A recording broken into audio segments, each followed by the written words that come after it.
Olá e bem-vindos! Hoje a gente vai mergulhar de cabeça num tema que, vamos combinar, é um campo minado de informações de mitos. A reposição hormonal. Mais especificamente, a gente vai investigar aquela dúvida que paralisa muita gente, né? Precisa mesmo esperar a menopausa ser, digamos, oficializada? Aquele um ano famoso sem menstruar, para sequer começar a pensar em tratamento? Para guiar nossa conversa, a gente está com material da revista Boa Forma, que traz a visão da ginecologista doutora Loreta Canivilo. E o nosso objetivo aqui é bem claro. A gente quer usar essa análise para separar o joio do trigo, entender quais são os sinais que realmente importam e se essa regra dos 12 meses não está, na verdade, fazendo muita gente sofrer à toa. E o que eu acho mais interessante nesse ponto de partida é que ele já propõe, assim, uma mudança de mentalidade, sabe? A discussão está saindo de uma contagem de tempo, que é quase uma formalidade, para uma avaliação muito mais humana, muito mais centrada na qualidade de vida. A ideia que o material defende é que o foco deveria estar em como a pessoa se sente, no bem-estar diário, e não em marcar um X no calendário. É uma virada de chave, né? Fundamental. Exato, uma virada de chave. Então vamos começar por aí. A regra que todo mundo conhece e que o próprio artigo menciona é essa. A menopausa é declarada depois de 12 meses seguidos sem menstruação. Geralmente ali entre os 45 e 55 anos. Só que a doutora Canivilo, logo de cara, joga um balde de água fria nisso. Ela diz que esperar esse tempo todo pode ser desnecessário. Isso é forte. É bem forte, porque vai contra o que a maioria de nós ouviu a vida inteira. É uma afirmação poderosa, sem dúvida. O texto primeiro estabelece a regra do jogo, né? A definição oficial, Certo? para logo depois questionar. E a lógica por trás disso é muito direta e, eu diria até, compassiva. Se os sintomas que minam a qualidade de vida sabem, o cansaço, a irritabilidade, as noites mal dormidas, se eles já estão ali, presentes, intensos, qual é o sentido de prolongar esse desconforto? A abordagem é focada em aliviar o sofrimento, não em cumprir um prazo. É tratar a pessoa, não a estatística. Certo.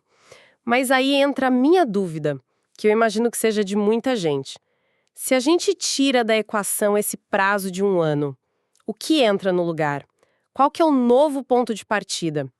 O texto fala sobre a irregularidade menstrual, que é um dos primeiros sinais, e dá exemplos bem práticos, tipo menstruar 2 vezes no mês, ou ter aqueles sangramentos que não acabam mais, que duram 10, 15 dias.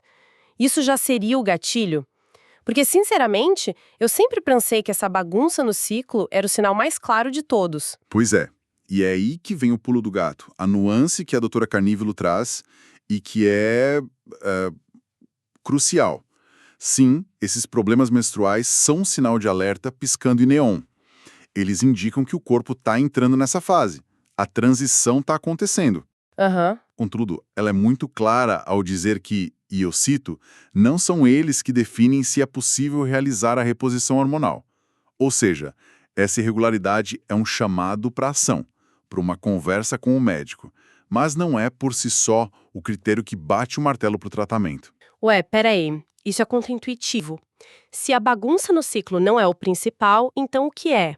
O que realmente pesa na balança? São os outros sintomas, aqueles que muitas vezes são silenciosos, ou que a gente atribui ao estresse, ao envelhecimento, a qualquer outra coisa, menos a queda hormonal.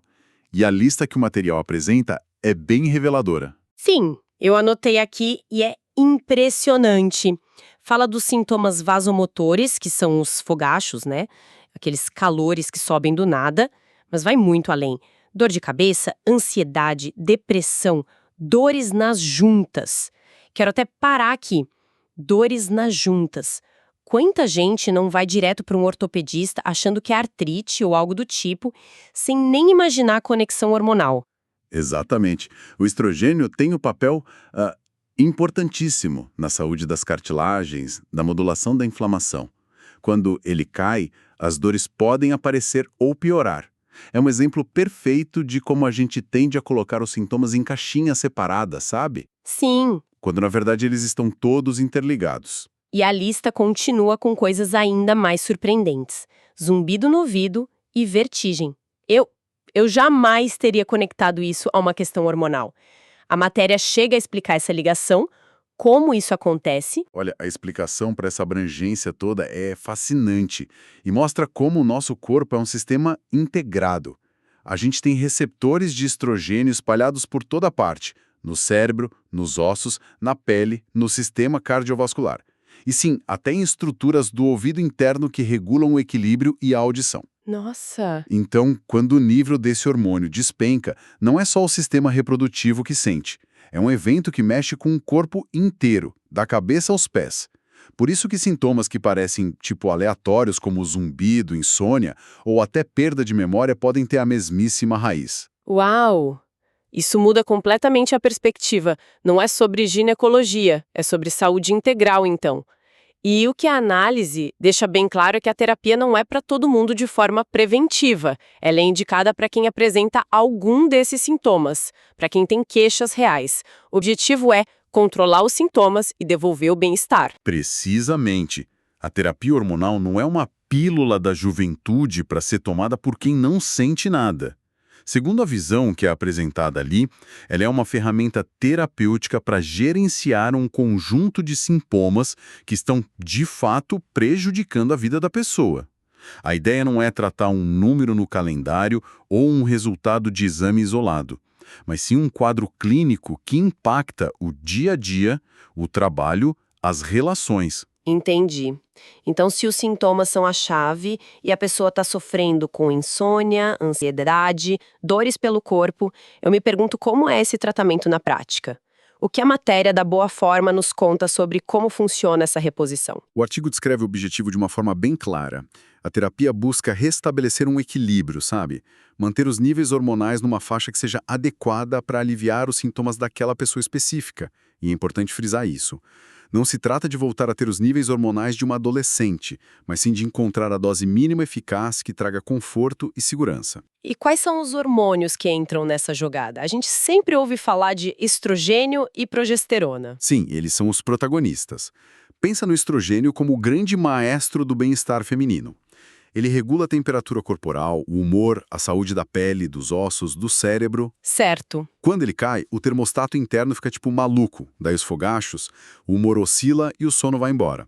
A reposição de estrogênio visa justamente a restaurar essa regência. E a progesterona, qual que é o papel dela nessa história? A progesterona entra como uma parceira protetora fundamental.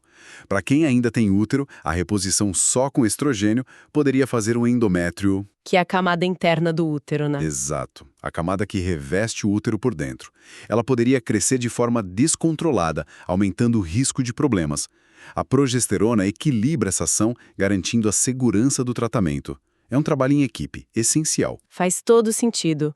Mas o artigo menciona outros hormônios também, como testosterona e gestrinona. Isso não é algo mais associado ao universo masculino? É um ótimo ponto e quebra mais um tabu. A testosterona também é um hormônio feminino, embora, claro, em menor quantidade. Ela está muito ligada à libido, à disposição, à energia, à massa muscular. Em alguns casos, quando a queixa principal é uma queda drástica do desejo sexual ou um cansaço que não passa, a reposição com uma pequena dose de testosterona pode ser considerada. Interessante. A menção a esses outros hormônios só reforça a ideia central que o material defende. O tratamento é cada vez mais sofisticado e, acima de tudo, personalizado. Não existe um kit menopausa que sirva para todo mundo. Essa ideia da personalização parece ser o grande recado, então. Juntando todas as peças, a mensagem que fica é que não existe uma fórmula mágica, uma resposta única. O mantra é: cada caso é um caso. Exatamente. Se a gente tivesse que resumir a filosofia por trás do que a doutora Canevilo expõe, seria a individualização. Ela encerra a participação dela no texto reforçando que qualquer decisão deve ser tomada em conjunto com um profissional de saúde qualificado. E essa decisão se baseia em 3 pilares: as necessidades individuais da pessoa, o seu estado de saúde geral e, claro, o aconselhamento médico baseado em ciência. Ok, mas essa personalização toda não torna o processo mais complicado? Ou até mais caro para quem busca o tratamento? Não seria mais simples ter um protocolo padrão, uma receita de bolo? É uma pergunta pertinente. A curto prazo, um protocolo padrão pode até parecer mais simples, mas a longo prazo ele é ineficaz e potencialmente perigoso.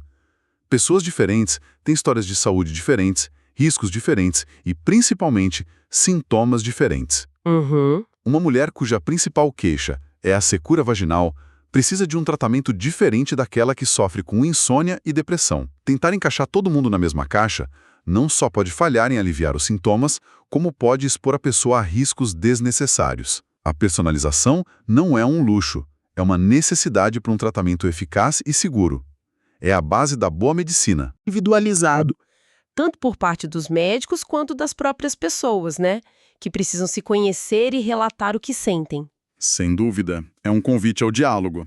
E a matéria da Boa Forma funciona como um excelente ponto de partida para essa conversa, munindo a pessoa de informação para que ela possa discutir as opções com o seu médico de forma mais qualificada. Então, a grande virada de chave que esse material nos traz é que a avaliação para a terapia hormonal deixou de ser um evento de calendário para se tornar um diagnóstico de bem-estar.